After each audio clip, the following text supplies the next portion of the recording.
Hi. ആകർഷകമായ പൂക്കൾ കൊണ്ട് ലാൻഡ്സ്കേപ്പിങ്ങിൽ ഏറ്റവും കൂടുതൽ ജനപ്രിയമായിട്ടുള്ള ഒരു എക്സോട്ടിക് ഫ്ലവറിംഗ് പ്ലാന്റിനെ കുറിച്ചാണ് ഞാനിന്ന് പറയുന്നത്. കഴിഞ്ഞ പ്രാവശ്യം ഞാൻ പറഞ്ഞത് കരിനെച്ചിയെ കുറിച്ചാണ്. നമ്മൾ കേരളത്തിൽ സർവ്വസാധാരണമായി കാണുന്ന ഒരു പ്ലാന്റ് ആയിരുന്നു. പക്ഷേ ഇതങ്ങനെയല്ല, ഇതൊരു എക്സോട്ടിക് പ്ലാന്റ് ആണ്. നമ്മൾ കേരളത്തിൽ കൂടുതലായിട്ട് കണ്ടുവരുന്നില്ല.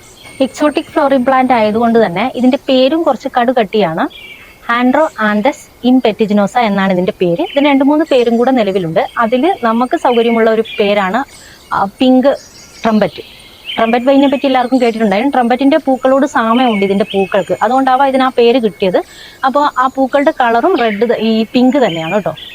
അപ്പോൾ ഈ പൂക്കളുടെ ആകർഷണം മാത്രമല്ല ഇതിന്റെ പ്രത്യേകത, ഇതൊരു വൃക്ഷമാണ് കേട്ടോ, മരമാണ്, ട്രീ എന്നാണ് പറയുന്നത്. അപ്പം ഈ തടിക്ക് നമ്മുടെ ചെതലിനെ പോലുള്ള കീടങ്ങളെ പ്രതിരോധിക്കാനുള്ള കഴിവുണ്ട്, ശക്തമായി പ്രതിരോധിക്കാനുള്ള കഴിവുണ്ട്. മറ്റുള്ള തടികളെ കൂട്ടി പെട്ടെന്നൊന്നും ഇതിനെ ചെതലൊന്നും അരിക്കത്തില്ല. അപ്പോൾ അങ്ങനെ ഒരു പ്രത്യേകത കൂടിയുണ്ട്. പക്ഷെ നമ്മുടെ കേരളത്തിൽ കൂടുതലായിട്ട് കണ്ടുവരുന്നില്ല, ഞാൻ നേരത്തെ പറഞ്ഞു. പിന്നെ ഇതിന്റെ മൂന്നാമത്തെ ഒരു പ്രത്യേകത എന്ന് പറയുന്നത് ഔഷധ ഗുണങ്ങളാണ്. വളരെയേറെ ഔഷധ ഗുണങ്ങളുള്ള ഒരു ചെടിയും കൂടെയാണിത്. അപ്പോൾ അതൊക്കെ ഞാൻ വിശദമായിട്ട് പറയാം. അപ്പോൾ ഈ മരത്തിന്റെ തടിയുടെ കാഠിന്യം കാരണമാണ് ഇതിനെ ചെതലൊന്നും അങ്ങനെ കൂടുതൽ ശല്യപ്പെടുത്താത്തത്. അപ്പോൾ അതുകൊണ്ട് തന്നെ ഫർണിച്ചർ നിർമ്മാണത്തിന് ഇത് ഒരു ബുദ്ധിമുട്ടായിട്ട് തോന്നാറുണ്ട്. പക്ഷേ എന്നിരുന്നാലും ഇത് ഫ്ലോറിങ്ങിനൊക്കെ വേണ്ടി ഇപ്പോൾ വ്യാപകമായിട്ട് ഉപയോഗിച്ചു വരുന്നു. അതുപോലെ വിദേശ രാജ്യങ്ങളിലും ഇത് അലങ്കാര വസ്തുവായിട്ട് ഉപയോഗിക്കുന്നുണ്ട്. അത് കൂടാതെ ഇതൊരു ഔഷധ സസ്യം കൂടിയാണ്, അത് ഞാൻ വിശദമായിട്ട് പറയാം.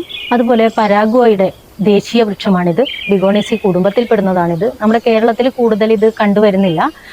പക്ഷേ ഇന്ത്യയുടെ പല നഗരപ്രദേശങ്ങളിലും ഇതിപ്പോൾ നട്ടുപിടിപ്പിച്ച് വരുന്നുണ്ട്. ഇപ്പോൾ നിങ്ങൾ ചോദിക്കും, ഞങ്ങൾ ഈ വീഡിയോ എവിടെ നിന്ന് എടുത്തു? ഞങ്ങളിത് ബാംഗ്ലൂരിൽ നിന്നാണ് എടുത്തിരിക്കുന്നത്. അപ്പോൾ ഇന്ത്യയിൽ ബാംഗ്ലൂർ പോലുള്ള പല സ്ഥലത്തും പല വലിയ വലിയ നഗരങ്ങളിലും ഇത് നട്ടു വളർത്തി വരുന്നുണ്ട്. അപ്പോൾ ഇനി നമുക്കിതിൻ്റെ വിശദ വിവരങ്ങളിലേക്ക് കടക്കാം.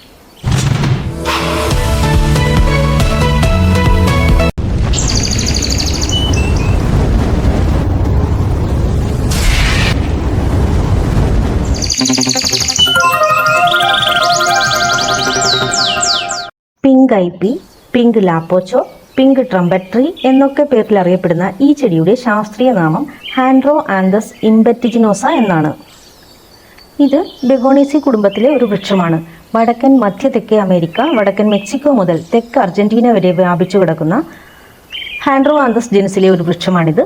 ഉഷ്ണമേഖലാ മഴക്കാടുകൾ മുതൽ വരണ്ടതും കാലാനുസൃതവുമായ വെള്ളപ്പൊക്കമുള്ളതുമായ പ്രദേശങ്ങൾ വരെയുള്ള വിവിധ പരിതസ്ഥിതികളിൽ ഇത് ഈ സ്ഥലങ്ങളിൽ വളർന്നു കാണപ്പെടുന്നു. ബ്രസീൽ, അർജന്റീന, പരാഗ്വേ, ബൊളീവിയ തുടങ്ങിയ രാജ്യങ്ങളിൽ ഇന്നിത് വ്യാപകമാണ്. എന്നാൽ ആമസോൺ വനനശീകരണത്തിന്റെ ഇര കൂടിയാണിത്. പല പ്രദേശങ്ങളിലും ഇന്ന് ഈ ചെടി വംശനാശ ഭീഷണി നേരിട്ടുകൊണ്ടിരിക്കുകയാണ്. അതുകൊണ്ട് തന്നെ അന്താരാഷ്ട്ര തടി ഇനങ്ങളിലെ വ്യാപാരത്തിൽ ഇതിന്റെ വംശനാശം തടയുന്നതിനുള്ള കടുത്ത പട്ടികയിലേക്ക് ഇതിനെ ഉൾപ്പെടുത്തിയിട്ടുണ്ട്. ഇതൊരു തേൻ ചെടിയാണ്. പൂവിടുമ്പോൾ ആകർഷകവും വർണ്ണാഭവുമായ ഭംഗി കാരണം ലാൻഡ്സ്കേപ്പിംഗ് ഗാർഡനുകളിലും പൊതു സ്ക്വയറുകളിലും ബോളിവാർഡുകളിലും ഇന്നത് ഒരു അലങ്കാര വൃക്ഷമായി വ്യാപകമായി നട്ടുപിടിപ്പിക്കുന്നു. പക്ഷികൾ, പ്രാണികൾ, സസ്തനികൾ എന്നിവയുൾപ്പെടെയുള്ള വിവിധ വന്യജീവികൾക്ക് ആവാസ വ്യവസ്ഥയും ഭക്ഷണവും ഇത് നൽകുന്നു.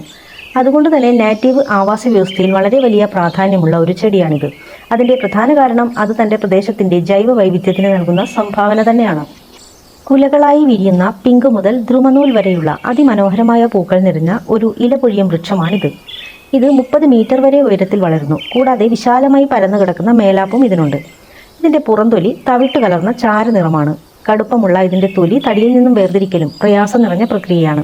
ഈ മരത്തിന്റെ തടിക്ക് മനോഹരമായ മഞ്ഞ നിറമാണ്. ഈ തടി കടുപ്പമുള്ളതും ഭാരം കൂടിയതുമാണ്. ഇതിന്റെ ഇലകൾ 5 മുതൽ 7 ലഘുലേഖകളുള്ള സംയുക്തമാണ്. ഇതിന്റെ ഓരോ ഇലയും അണ്ഡാകാരമോ ദീർഘവൃത്താകൃതിയിലോ ആണ് കാണപ്പെടുന്നത്. ഇത് ടാനിനുകളാൽ സമ്പന്നമായതുകൊണ്ട് വിവിധ കാലാവസ്ഥയും ഉയർന്ന സൂര്യപ്രകാശത്തെയും പ്രതിരോധിക്കും. തെക്കൻ അർദ്ധഗോളത്തിൽ ഇതിന്റെ പുതിയ ഇലകൾ വളർന്നു വരുന്നതിന് മുൻപേ ജൂലൈ മുതൽ സെപ്റ്റംബർ വരെയാണ് ഇത് പൂത്തു കാണപ്പെടുന്നത്. ഇതിന്റെ പൂക്കൾക്ക് വലിയ കാഹളത്തിന്റെ ആകൃതിയാണ്. ഈ ട്യൂബുലർ ആകൃതിയിലുള്ള ഇതിന്റെ കൊറോള പലപ്പോഴും പിങ്ക് അല്ലെങ്കിൽ മജന്തയാണ്. ഇതിന് ഏകദേശം 5 സെന്റിമീറ്ററോളം നീളമുണ്ട്. 4 കേസരങ്ങളും ഒരു സ്റ്റാമിനോയിഡും ഉണ്ട്. ധാരാളം ചിറകുകളുള്ള വിത്തുകൾ അടങ്ങിയ ഡിഹിസൻ ക്യാപ്സൂൾ ആ പഴത്തിൽ അടങ്ങിയിരിക്കുന്നു. ഇതിന്റെ പൂക്കളുടെ രൂപവും ഭംഗിയും കൊണ്ട് തന്നെ പരാഗണങ്ങളെ പെട്ടെന്ന് ആകർഷിക്കാനുള്ള സവിശേഷതയും ഈ ചെടിക്കുണ്ട്. ഊഷ്മളമായ ഉഷ്ണമേഖല, ഉപോഷ്ണമേഖലാ കാലാവസ്ഥയിലാണ് ഇത് നന്നായി വളർന്നു കാണപ്പെടുന്നത്. പലതരം മണ്ണിൽ വളരാൻ കഴിയുന്ന ഒരു ചെടിയാണെങ്കിലും നന്നായി വരണ്ട ഫലഭൂയിഷ്ഠമായ മണ്ണാണ് ഇത് ഇഷ്ടപ്പെടുന്നത്. ചെറുതായി അസിഡിറ്റി മുതൽ ന്യൂട്രൽ pH വരെയുള്ള മണ്ണിലാണ് ഇത് നന്നായി വളരുന്നത്.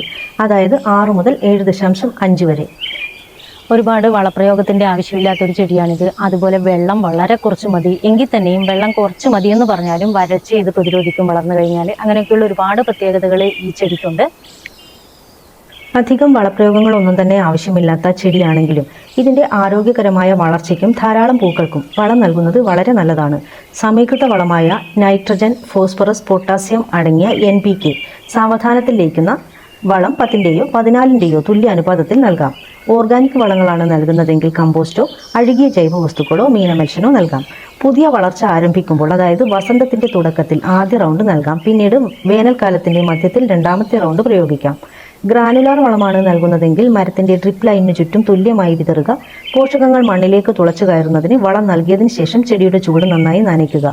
ദ്രാവക വളമാണ് നൽകുന്നതെങ്കിൽ നിർമ്മാതാവിൻ്റെ ഡിസ്ക്രിപ്ഷനിലെ നിർദ്ദേശമനുസരിച്ച് ചെയ്യാവുന്നതാണ്. ചെറിയ മരങ്ങൾക്ക് 500 ഗ്രാമും തുടർന്ന് മരത്തിൻ്റെ വളർച്ചയ്ക്കനുസരിച്ച് അളവ് കൂട്ടിയും നൽകാം. അതുപോലെ തന്നെ സൂക്ഷ്മ പോഷകങ്ങൾ ആവശ്യമുള്ള ഒരു ചെടിയാണിത്. ഇരുമ്പ്, മാംഗനീസ്, സിങ്ക് തുടങ്ങിയ അവശ്യ ന്യൂട്രിയൻറ്റുകൾ നിങ്ങൾ നൽകുന്ന വളത്തിൽ അടങ്ങിയിട്ടുണ്ടോ എന്ന് ഉറപ്പുവരുത്തുക.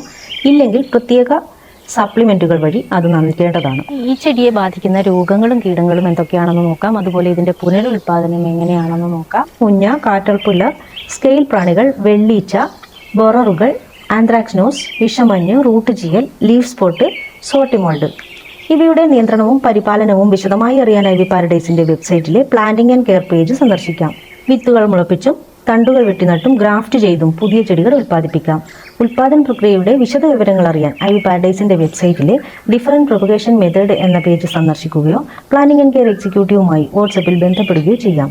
ഈ പേജുകളുടെ ലിങ്കും പ്ലാന്റിംഗ് ആൻഡ് കെയർ എക്സിക്യൂട്ടീവിൻ്റെ നമ്പറും ഡിസ്ക്രിപ്ഷൻ ബോക്സിൽ കൊടുത്തിട്ടുണ്ട്. പിങ്ക് ട്രംപറ്റ് ട്രീക്ക് പരമ്പരാഗത വൈദ്യശാസ്ത്രത്തിൽ, പ്രത്യേകിച്ച് തെക്കൻ അമേരിക്കയിൽ ഇതിൻ്റെ ഉപയോഗത്തിൻ്റെ നീണ്ട ഒരു ചരിത്രം തന്നെ ഉണ്ട്. ധാരാളം ഔഷധ ഗുണങ്ങളുള്ള ഇതിൻ്റെ പരമ്പരാഗത ഉപയോഗം, അതിൻ്റെ ചരിത്രം എന്നിവയെ സംബന്ധിച്ച് ധാരാളം തെളിവുകൾ കിട്ടിയിട്ടുണ്ട്.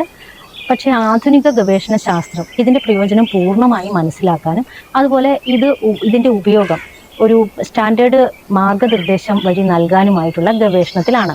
ഏതൊരു ഹെർബൽ ഉൽപ്പന്നത്തിൻ്റെ ഉപയോഗം പോലെയും ഇതും ഉപയോഗിക്കുമ്പോൾ നിങ്ങൾ വിദഗ്ധനായ ഒരു ഹെർബലിസ്റ്റിൻ്റെ നിർദ്ദേശത്തോടു കൂടെ മാത്രം ഉപയോഗിക്കുക. ഇത്രയും എടുത്ത് പറയാൻ കാരണം, ഔഷധമായിട്ട് നിങ്ങളിത് ഉപയോഗിക്കുമ്പോൾ അലർജി പോലുള്ള പ്രതിപ്രവർത്തനങ്ങൾ നിങ്ങളുടെ ആരോഗ്യസ്ഥിതിയെ ബാധിക്കാതിരിക്കാൻ വേണ്ടിയാണ്, അതായത് പ്രതികൂലമായി ബാധിക്കാതിരിക്കാൻ വേണ്ടിയാണ്. എത്തിനോ മെഡിസിനിൽ നിരവധി തെക്കേ അമേരിക്കൻ തദ്ദേശീയർ പരമ്പരാഗത വൈദ്യത്തിൽ ഇതിൻ്റെ അകത്തെ പുറന്തൊലി ഉപയോഗിച്ചിരുന്നു. ഇത് ഉണക്കി കീറി മുറിച്ച് ലപ്പാച്ചോ അല്ലെങ്കിൽ തഹീബോ എന്നറിയപ്പെടുന്ന കൈപ്പേറിയ തവിട്ട് നിറമുള്ള ചായ ഉണ്ടാക്കിയിരുന്നു. എന്നാൽ ഗുളിക രൂപത്തിലോ കഷായമായോ കഴിക്കുമ്പോൾ ഇതിൻ്റെ സത്തിലെ രുചി കുറയുന്നതിനാലാണ് അവർ ഈ മാർഗം സ്വീകരിച്ചിരുന്നത്. ഇത് സാധാരണയായി ഇൻഫ്ലുവൻസയിലും ജലദോഷ സമയത്തും പുകവലിക്കാരുടെ ചുമ കുറയ്ക്കുന്നതിനുമൊക്കെയാണ് ഇത് ഉപയോഗിച്ചിരുന്നത്. ചികിത്സയുടെ ആദ്യം 3 മുതൽ 10 ദിവസത്തിനുള്ളിൽ ശ്വാസകോശത്തിലെ ശ്വാസോച്ഛ്വാസത്തെ പ്രോത്സാഹിപ്പിക്കുമെന്നും മ്യൂക്കസും മലിനീകരണവും ഇല്ലാതാക്കുമെന്നും അവർ വിശ്വസിച്ചിരുന്നു. കഴിഞ്ഞ ദശകങ്ങളിൽ അവിടുത്തെ ഹെർബലിസ്റ്റുകൾ ഇതൊരു പൊതു ടോണിക്, ഇമ്മ്യൂണോ സ്റ്റിമുലന്റ്, അഡാപ്റ്റജൻ ആയി കുടൽ കാൻഡിഡിയാസിന് ഹെർബൽ മെഡിസിനിൽ അവർ ഉപയോഗിക്കുന്നു. ഇതിലടങ്ങിയിരിക്കുന്ന പ്രധാന സംയുക്തമായ ലാപ്പച്ചോളിന് ശക്തമായ അണുനാശിനി ഗുണങ്ങളുണ്ട്. അതുകൊണ്ടാണ് ഇത് പ്രാദേശിക ഉപയോഗങ്ങളിൽ ഏറ്റവും കൂടുതൽ നിലനിന്നതും. ഇതിൻ്റെ എത്തിനോ മെഡിസിനൽ ഉപയോഗം സാധാരണയായി ഹ്രസ്വകാലത്തേക്ക് മാത്രമാണ് രോഗങ്ങളിൽ നിന്ന് മുക്തി നേടാനുള്ള ഒരു പൊതു ടോണിക്കായി ഉപയോഗിച്ചിരുന്നത്. കുറച്ചു കാലത്തേക്ക് മാത്രം പ്രവർത്തിക്കുന്ന ആൻറ്റി മൈക്രോബയൽ അണുനാശിനി എക്സ്പെക്ടറന്റ് എന്ന നിലയിലുള്ള ഉപയോഗക്ഷമതയാണ് ഇതിന് ഉണ്ടായിരുന്നത്. എയ്ഡ്സ് രോഗികളിൽ PCPക്ക് എതിരെ ഇത് ഉപയോഗിച്ചിരുന്നതായി കണ്ടെത്താൻ കഴിഞ്ഞിട്ടുണ്ട്. എന്നാൽ ഇതുവരെ അത് ശാസ്ത്രീയമായി പഠിച്ചിട്ടില്ല. ഇതിൻ്റെ അകത്തെ പുറന്തൊലിയിൽ ഹെലിക്കോബാക്ടർ പൈലോറി വിരുദ്ധ പ്രവർത്തനമുള്ളതായി ഇവരുടെ ഉപയോഗത്തിൽ നിന്നും നമുക്ക് തോന്നുന്നു. കൂടാതെ മനുഷ്യ കുടലിലെ ബാക്ടീരിയകളിൽ ഇത് ചില സ്വാധീനവും ചെലുത്താം. ഇത്രയും ഞങ്ങൾ പറഞ്ഞത് തെക്കേ അമേരിക്കയിലെ പരമ്പരാഗത ചികിത്സയെ മാത്രം അടിസ്ഥാനപ്പെടുത്തിയാണ്. ഇനി നമുക്ക് ഇതിൻ്റെ പൊതുവായ പോഷക ഔഷധ മൂല്യങ്ങൾ പരിശോധിക്കാം. ഇതിൻ്റെ പുറന്തൊലിയിൽ ലാപ്ചോൾ, ക്വർസെറ്റിൻ, മറ്റു ഫ്ലവനോയിഡുകൾ തുടങ്ങിയ സംയുക്തങ്ങൾ അടങ്ങിയിട്ടുണ്ട്. അവയ്ക്ക് വിരുദ്ധ ബാഹ്യാവിഷ്കാര ഗുണങ്ങളുമുണ്ട്. ആർത്രൈറ്റിസ്, മറ്റു കോശജ്വലന രോഗങ്ങൾ തുടങ്ങിയ അവസ്ഥകളിൽ ഉണ്ടാകുന്ന വീക്കം കുറയ്ക്കാൻ ഇത് ഔഷധമായി ഉപയോഗിക്കുന്നു. അതുപോലെ തന്നെ ബാക്ടീരിയ, ഫംഗസ്, വൈറസുകൾ എന്നിവയുൾപ്പെടെ വിവിധ രോഗാണുക്കൾക്കെതിരെ ആൻറ്റി മൈക്രോബയൽ ഗുണവും ഇത് പ്രകടിപ്പിക്കുന്നു. അത് കാൻഡിഡ്, ബാക്ടീരിയ അണുബാധകൾ, ജലദോഷം പോലുള്ള വൈറൽ അവസ്ഥകൾ തുടങ്ങിയ അണുബാധകളെ ചികിത്സിക്കാൻ ഉപയോഗിക്കുന്നു. ഇതിൽ ആൻറ്റി ഓക്സിഡൻറ്റുകൾ അടങ്ങിയിട്ടുണ്ട്. അത് ഫ്രീ റാഡിക്കലുകളെ നിർവീര്യമാക്കാനും ഓക്സിഡേറ്റീവ് സ്ട്രെസ് കുറയ്ക്കാനും സഹായിക്കുന്നു. ഇത് നമ്മുടെ വിട്ടുമാറാത്ത രോഗങ്ങൾ തടയുന്നു. ഇതിൻ്റെ പുറന്തൊലിയിൽ കാണുന്ന സംയുക്തങ്ങളായ ലാപ്ചോൾ, ബീറ്റ ലാപ്ചോൾ എന്നിവ ലബോറട്ടറി പഠനങ്ങളിൽ ക്യാൻസർ വിരുദ്ധ ഗുണങ്ങൾ കാണിച്ചിട്ടുണ്ട്. പരമ്പരാഗത ക്യാൻസർ ചികിത്സയ്ക്കുള്ള ഒരു കോംപ്ലിമെന്ററി തെറാപ്പിയായി ഇത് ഉപയോഗിച്ചിരുന്നു. എന്നിരുന്നാലും നിർണായകമായ തെളിവുകൾക്കായി കൂടുതൽ ഗവേഷണം ആവശ്യമാണ്. ഇത് നമ്മുടെ രോഗപ്രതിരോധ സംവിധാനത്തെ ഉത്തേജിപ്പിക്കുമെന്ന് വിശ്വസിക്കുന്നു. അത് അണുബാധകൾക്കും രോഗങ്ങൾക്കും എതിരെയുള്ള നമ്മുടെ ശരീരത്തിന്റെ സ്വാഭാവിക പ്രതിരോധം വർദ്ധിപ്പിക്കാൻ സഹായിക്കുന്നു. ദഹനനാളത്തിലെ വിവിധ പ്രശ്നങ്ങൾ പരിഹരിക്കാൻ ഇതിന്റെ തൊലി ഉപയോഗിക്കുന്നു. അൾസർ, ഇറിറ്റബിൾ ബവൽ സിൻഡ്രോം തുടങ്ങിയ മറ്റു ദഹന പ്രശ്നങ്ങൾക്ക് ഇത് നല്ലതാണ്. ഇത് വിഷാംശം ഇല്ലാതാക്കാനുള്ള ഗുണങ്ങൾക്ക് വളരെ പ്രശസ്തമാണ്. അതുകൊണ്ട് ശരീരത്തിലെ വിഷവസ്തുക്കളെ ശുദ്ധീകരിക്കുന്നതിനും കരൾ പ്രവർത്തനം നല്ല രീതിയിലാക്കുന്നതിനും ഇത് സഹായിക്കും. വിവിധ ഔഷധ ഗുണങ്ങളുണ്ടെങ്കിലും ഇതിന്റെ ഉപയോഗം ചില പാർശ്വഫലങ്ങൾക്ക് കാരണമായേക്കാം. ഇത് ഉയർന്ന അളവിൽ കഴിക്കുകയാണെങ്കിലോ ഇതിന്റെ പുറന്തൊലിയിൽ അടങ്ങിയിരിക്കുന്ന സജീവ സംയുക്തങ്ങൾ നമ്മുടെ ശരീരവുമായി സംവേദനക്ഷമമല്ലെങ്കിലോ ഓക്കാനം, ഛർദി, വയറിളക്കം, വയറുവേദന എന്നിവയ്ക്കൊക്കെ കാരണമാകാം. ഇതിലടങ്ങിയിരിക്കുന്ന സംയുക്തങ്ങൾ അലർജിക്ക് കാരണമാകാം. അത് ചുണങ്ങ്, ചൊറിച്ചിൽ, വീക്കം, ക്ഷീണം, തലകറക്കം, ശ്വാസമുട്ടൽ എന്നിവയ്ക്ക് ഇടയാക്കും. ആന്റി ഓക്കോഗുലന്റുകൾ, ആന്റി പ്ലേറ്റലേറ്റ് മരുന്നുകൾ, നോൺ സ്റ്റിറോയിഡൽ ആന്റി ഇൻഫ്ലമേറ്ററി മരുന്നുകൾ തുടങ്ങിയവയുടെ ഫലപ്രാപ്തിയിൽ ഇത് ഇടപെട്ടേക്കാം. രക്തം കട്ട പിടിക്കുന്നതിനെ ബാധിക്കുന്ന അല്ലെങ്കിൽ സമാനമായ ചികിത്സാ ഫലങ്ങളുള്ള മരുന്നുകളുമായുള്ള സംവേദനക്ഷമത നമുക്ക് ആരോഗ്യ പ്രശ്നങ്ങൾ സൃഷ്ടിച്ചേക്കാം. രക്തസമ്മർദ്ദം കുറവുള്ള വ്യക്തികൾക്കും ആന്റി ഹൈപ്പർടെൻസീവ് മരുന്നുകൾ കഴിക്കുന്നവർക്കും ഇത് പ്രശ്നങ്ങൾ സൃഷ്ടിച്ചേക്കാം. അത് തലകറക്കം, ബോധക്ഷയം, ബലഹീനത എന്നിവയ്ക്ക് കാരണമാകാം.